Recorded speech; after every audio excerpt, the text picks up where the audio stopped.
Mitch McConnell all but saying he will not rule out the possibility of revoking his Trump endorsement to former Majority House Leader Tom DeLay on how much that would damage Donald Trump and or the party. I got to tell you something. We're hearing every day either it's a Paul Ryan or it's someone else, a high-ranking establishment Republican Party member who is threatening Donald Trump to revoke the endorsement. In fact, we even saw Mark Kirk of Illinois do it. Well, Charles, I got to tell you that if you're a leader in politics and your followers are having to defend you, you're losing. That's what's going on right now.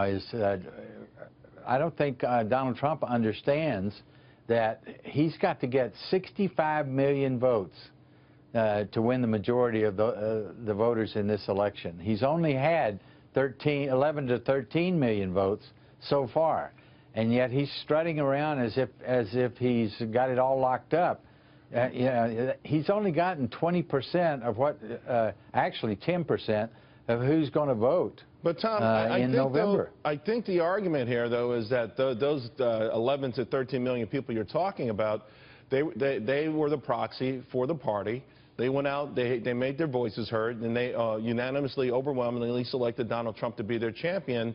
So how does a Mitch McConnell or Paul or Ryan have the ability to dictate terms to him? How do they have the ability to say to those voters, you guys are wrong, and we're going to try to stop your choice from making it to the White House? But Charles, he's the 11 million votes that he got. It's only 40% of those voted in the Republican primary. So it's his job. He's the one that wants to get elected. It's his job to pull those people together. Yet he stands up and he says, I don't need the conservatives, I don't need the evangelicals, I don't need this group of people or that group of people. Well, he's going to need somebody.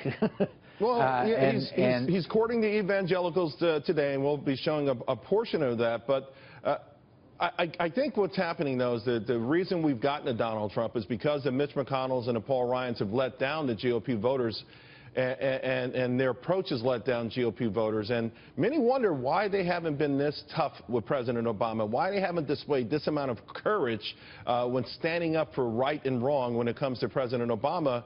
Why would they draw a line in the sand now with their only best hope of winning the White House? Well, I got to tell you, you're absolutely right. This is a reaction to the Republican Party and Republican leadership losing the trust of not just conservatives, but most of the American people, and they're reacting to that. But at the same time, Donald Trump has to present himself in such a way that he appeals to people, even establishment. But right now, what I worry about is the conservative movement. People like me, I don't consider myself the establishment. I fought the establishment every step of the way in my entire career.